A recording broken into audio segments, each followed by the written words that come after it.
Time once again for the Lois Oliver Show, and we have our friends from Lois Oliver and their guest today. Murnie Cauhape, good morning to you. Good morning. Thanks, sir. Glad to be here today. Yeah, we're glad to have you here, and you brought a couple folks with you. Brooke Garcia. Good morning, Brooke. Good morning. Tell us about Brooke Garcia. So I am a new associate broker at Lois Oliver Real Estate, and if you are wanting to buy or sell a house, give me a call at 575-937-3481, or you can call our office and one of our wonderful agents will help you at 575-748-9735. Very good. Did that great. So what motivated you to decide to become a real estate broker? Well, I have two kids and they are both in school, so I'm at home all day and I wanted something to do. Yeah. So, well, that's great. And then have you taken all the certification tests and everything? Yes. Got that. So that had to be a pretty happy moment when you found out you passed? Yes, it was.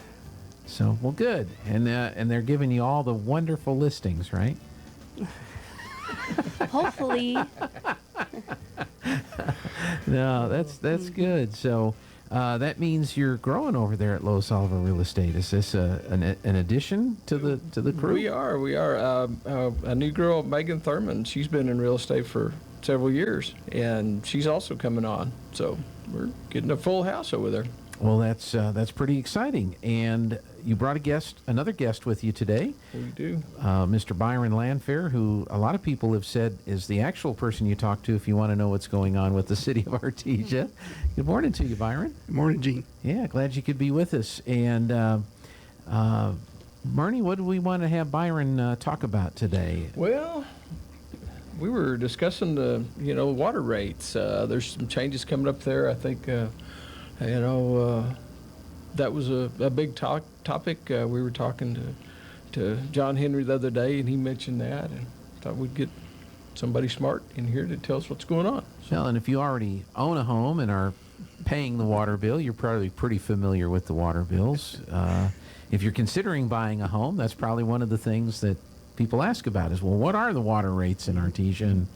And so kind of give us an update on how things are with that. Yes, Gene, this is the time of year where I get to study the four-letter word, and that's rate, as in water rate, sewer rate, and solid waste rates. And as part of that, I also check how we compare to other communities around us. And I believe listed in the Drinking Water Bureau website there, I think there's a couple hundred communities in there. We're the third lowest on our water rate. And we're about a fourth way up on our sewer rate. And so I know the mayor's real big about celebrating this community in the places that we can to let people know where we're at. And so when we found that, I'll let them know that that's kind of where we stand right now in those rates. And as I study them, and so far, obviously the one that's suffering the most at the moment is solid waste. And that has a lot to do with everything that you put in the trash can goes in a truck, and it goes in multiple trucks.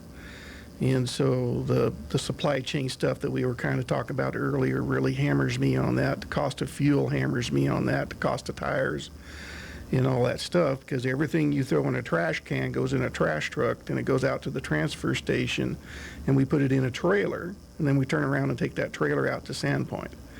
And so there's quite a bit of a logistics chain inside of that. So we're looking at the rates, and that's kind of what we're doing. So the sewer rates, or the garbage rates, I guess that's one particular rate you pay that covers both the sewer and the solid waste? No, sir. There's three separate rates. Three separate rates, okay. And they're what we call enterprise accounts. They stand out on their own because they have their own form of billing and generate revenue coming in. And you have your water, and you have your sewer, and your trash, and they're all three rates inside your water bill. Inside the water bill. Okay, That's so correct. they're all. Is it broken down? I'm asking it like I've never seen the water bill, but is it broken down per category on the bill? Yes, sir. You'll see your solid waste rate on there, your current water usage, and your sewer is based on the sewer average that started this month. So we take your water average from November, December, January. or in the billing months of December, January, February, because we're always 30 days in the rear on the billing. And in those three months, we average that, and that's how we base your sewer rate. And the idea being is you have more household use during that time, and it's a rare year that we have a lot of outside use during that time. Okay. So if you're watering your yards or something like that right now, you may want to consider turning that off, because we are tracking for the sewer rate. Okay, that's a very helpful tip. And folks around here, a lot of them have that Bermuda grass, and so about the first time the nighttime temperature dropped down a little bit, the Bermuda said, "Okay, we're done." Right.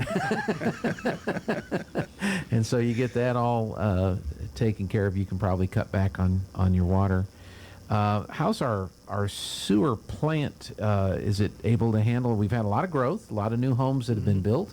Does it seem to have plenty of capacity for growth? Yeah, right now we're running somewhere between 1.3 and 1.4 million gallons a day out there. And the plant is capable of handling 2.6 million sustained, 3 million for 6 months is how the plant is handled. So we're about halfway there. Okay. We consistently run one train. That's one operation from beginning to end. The big pieces that creates us to treat the water. I'm trying to help say that correctly. I think that's fine. And so there's 2 trains out there. And so 1.7 million gallons a day is when we have to operate both of the trains out there. And then when you start to reach 1.9 to 2.2, you need to look at adding another train. Okay. And I'm sure those are cheap. Yeah, we priced it out in 2011. It would be about $3.5 million to add another train at the time. If you move it to today's dollars, we're looking around $5 million. Yeah, and that's if you can get the materials and get them shipped in. And That's all correct. That. So as folks are looking at building or maybe making a major remodel or buying a new home that's located in one of the new subdivisions, is the infrastructure pretty good shape everywhere that people are looking at buying and building and doing homes? We're pretty good. Yes, for the most part, we have a few soft spots, but we're working on them as far as the infrastructure as a whole is concerned. The community has been very wonderful in the last 10 years when we passed the infrastructure tax back in, I think, 2012, I think what it was. And we did some major heavy load lifting pieces in 13th Street reconstruction, Hermosa Street reconstruction, which is all part of updating that part of the system. When it was installed, it would, back in the 70s and 80s, that was actually the edge of town. Right. Now it's kind of the middle of the town. Right. But it wasn't sized for it. And so we've done a lot of that heavy lifting in that and got the system sized where it can handle it. And so all the new subdivision work, we always bear in mind how those upgrades will impact the system. And I think our last real major investment was a set of booster pumps out at J.C. Park, because hydraulically that was on the end of our system, and we suffered on pressures. We had some flows, but we suffered on pressures, and that kind of solved it. Okay. And there a water tank out there as well that was part of that? That's correct. There's a surface tank that holds 400,000 gallons that feeds those boosters. Okay.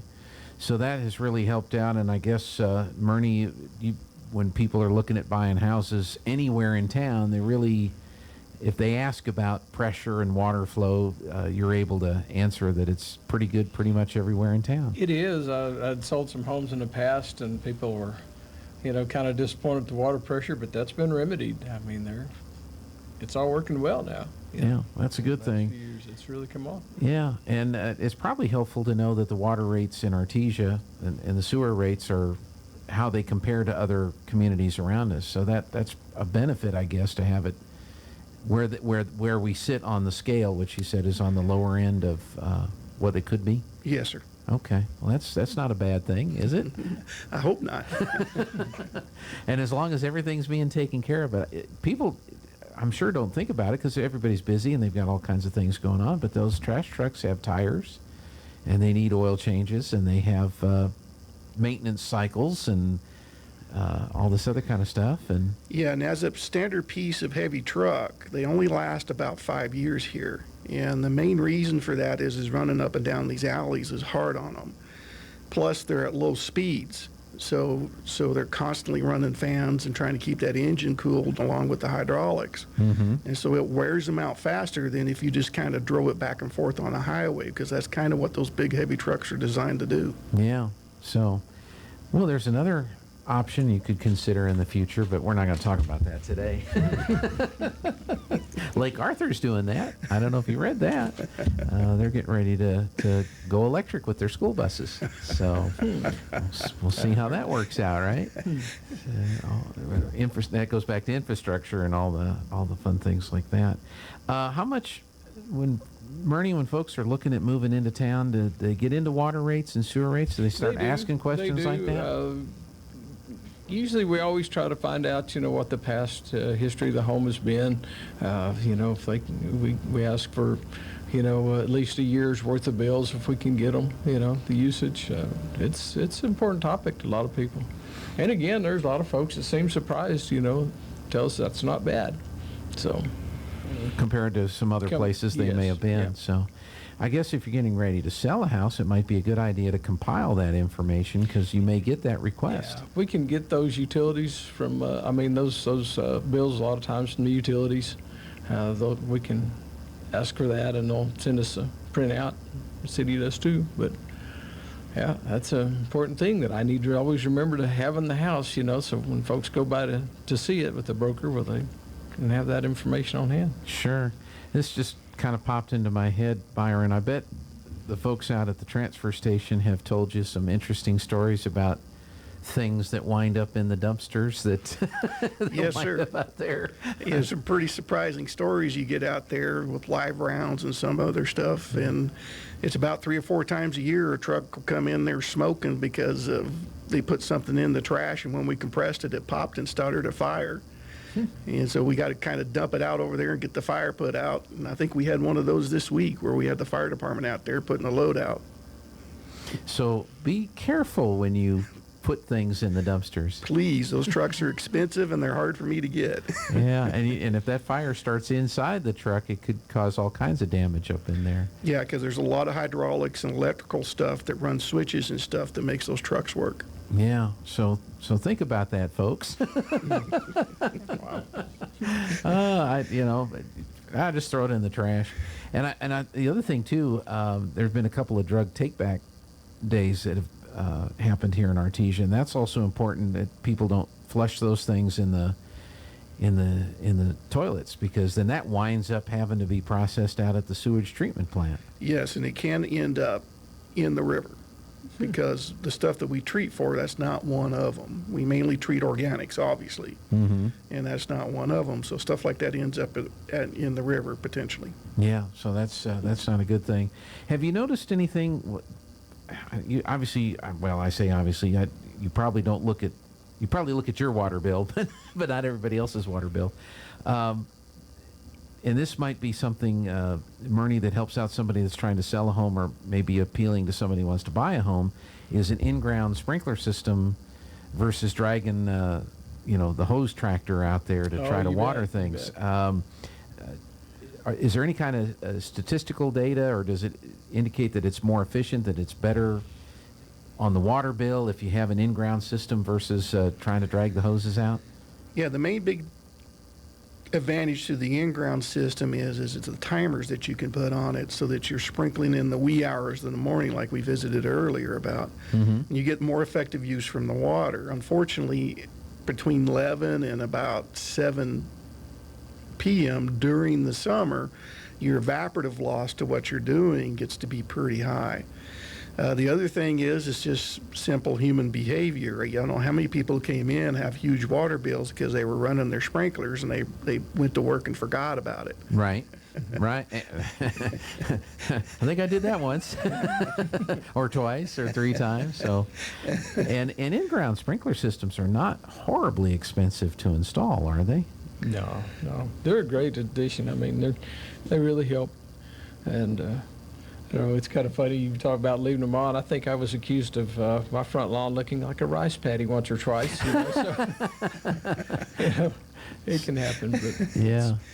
Sure, good sales point. You always point out the sprinkler heads. Sure. Well, I'll drive home in the afternoon, in the middle of summer, and I'll see people either with hoses out, or I'll see even big, massive sprinkler systems running in the middle of the afternoon, and that's really kind of sad because that's, as you said, Byron, that's not the most efficient time to run the sprinkler system, I would think. No, in the water conservancies there, that's your biggest user, because as your relative humidity goes down, your actual effect of watering that you're doing to the lawn goes down with it, and it's a pretty significant amount. Right. And so you almost use up 2 or 3 times the water to get the same result. Yeah, so that may be something to consider if you own a home and have piece of property and the kid keeps forgetting to put the hose out and the lawn's not looking as good as your neighbor's. Maybe go ahead and invest in an in-ground system.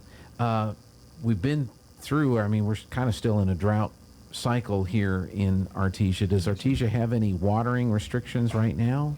Not at this time, no. We've been watching the quote-unquote water table at the pumps, and we haven't seen any real suffering there. So we're still getting a decent recharge from the mountain.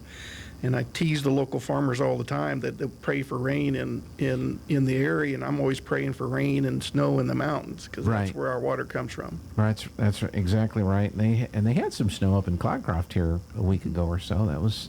There were still some remnants on the ground when we drove through going to the football game last weekend. So good advice, though. Right now, the water rates are being determined, so this would be a good time to really make sure you're keeping an eye on your water usage and minimize it as much as possible. Yes, because this is the time that we set the sewer rate, and we set it for the year. So, And those adjustments come out in the March billing typically. okay, so keep an eye on that and help out. And I guess, Brooke, you're just so new to this whole thing. Are you just kind of taking all this in, or? Yes, I learn every day.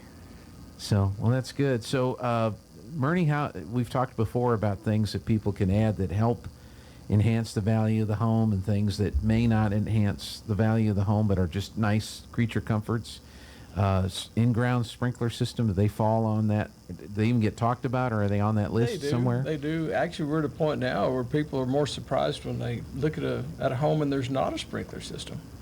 You know, I mean, they're pretty common. And and of course you'll see the homes too where you can tell these things have been in the ground for 40 years and might need replacement. That's something that folks will look at. Yep. So. Well, a good indicator that you need some work done is when the sprinkler system comes on and you hear a whoosh, pop. Yeah.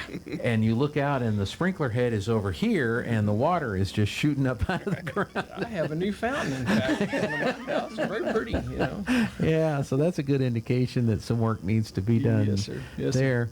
I thought it was interesting when we had the sprinkler system put in at our house, and of course we called was it the 411 or is it 411 or 499 or? I believe it's 411. It's not 911. No, I think it's the 411. 411. 811. 811. Call before you dig. I think 411 is the information. Yeah, and of course the gas company came out and they marked the gas lines, and the electrical company came out and they marked the gas lines, and the phone company came out and marked the phone lines, and the cable company came out and marked the cable company, and the city came out and marked the lines in the alley.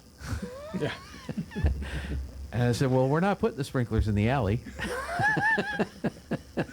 But we know where the lines are in the alley. But the way it was explained to me is that if people put in sprinklers or don't put in sprinklers, it's kind of hard for the city to know where their stuff is versus the electric company, the cable company, the phone company. Yeah, because we have no control what happens on the private side of the meter. So when we we'll locate the main, and it'll usually locate the line going to the meter.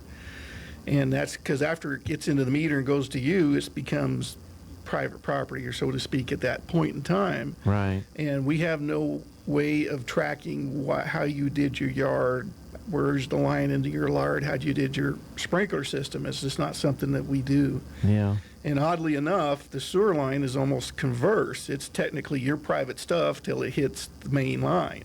And then so the service belongs to the property. Sure. Again, because we have no way to track it and trace it, where we can trace our water mains, because we usually put a tracer wire with our main. Mm-hmm. And so but I did find it kind of You guys don't have divining rods? You hadn't been out there with the little... Yeah, but people get mad if I mismark it, though. I think we even tried. I think I had a couple of coat hangers in the garage. So let me see if I can make this thing work. And then when they do swing, you go, wow! And then you find out it's a water bottle or something like that. But that is kind of, I have no idea what the scientific principle is behind the divining rods, but some people swear by them, don't they? And some plumbers even have them in their vehicles. Right. If all else fails, get out the divining rods. Well, cool. Well, let's talk about, there's an open house coming up, Yes, a sir. number of open houses this weekend. We've got 4 homes that we'll be open from 12:30 to 2:30 Sunday, and we've got 4 homes. We see they're 506 West J.J. Clark, 2303 West Sierra Vista Road, 1412 Champ Clark, and 2805 Beretta. So they're kind of scattered all around town and everything. Hopefully we'll have a nice afternoon. Everybody can get out there and see these. I think the weather will be nice, and so you'll have some signs and balloons out front. Oh, yes, so sir. Yes, sir. people know where they are. They'll have them marked up. Yes, sir. Brooke, have you decided which one you're going to be at? Are you going to go to all 4? Or? I might go around to all 4 of them. Mm-hmm. So, because are any of these your listings, or are you? They are not my listings. They're not yet. So you're working on getting your first listing. So, well, good. Have you seen any of these houses? Have you been to any of them yet? I have been to Beretta. Okay. And how does that one strike you? Is that a nice listing? It is. I love the kitchen island. It is a big island. Okay. And so that's the one at 2805 Beretta, which is one of the ones that's on the list. And what are the hours again for the open house? 12:30 to 2:30. 12:30 to 2:30. Yes. So just take a little drive around and check out some of the houses. Yes, sir. And then Murnie, is this one of your listings here? Yes, sir. I pulled up this 4214 West Main. It's kind of an interesting listing. I've got it actually listed as residential and also commercial. We've got a nice home here, 3-bedroom, 2-bath. It's a pretty home. I get a lot of compliments on the home and how people enjoy it. But it's on 2.4 acres. Okay. It's got a 50 by 50 shop on it. And there are 3 smaller homes on here that are also used as rental income. And I can see all kinds of things happening at this. It's out near the airport turnoff. I can see a business in there. They've got plenty of room for parking, and I suppose if somebody had employees, maybe they could use those homes, or just use them as regular rentals and So bring in some income. A lot of interesting potential, whether Yes, home sir. or Yes, whether for a business that Yes, wanted sir. to Yes, use sir. that property. I think Jeffrey's got one of the pictures. He's going through your slideshow on the. Yes, indeed. It's they've done a lot of work there. It's green, pretty. The backyard's fun, all kinds of interesting little features, and he's got his koi fish over there in one area, and that's pretty neat. Yep, there's the Yep. koi fish Bigger farm. fish in there than I've usually ever caught. So You need to hang out with Joby and do some bass I fishing. hear those stories. Yes, sir. Yes, sir. He'll help you either teach you how to or how not to, depending on what he does there. So, Yes, sir. So you can check that out. That's 4214 West Main, and you can go to the Lois Oliver website for more information on that. Yes, sir. And then the open house is Sunday, 12:30 to 2:30, and 506 West J.J. Clark Drive, 2303 West Sierra Vista Road, 1412 Champ Clark, and 2805 Beretta Yes, are sir. the locations for all that. Well, good. Was there anything else that we wanted to cover or share with folks today? Everybody's worried about rates. You These know, kind of yeah. things. And the Fed just raised up the Fed rate again yesterday. They did. The mortgage rates seem to lag behind that, pretty good. But I have to say, we've got a lot of lenders that are out there. They're making efforts. They're trying to beat this thing.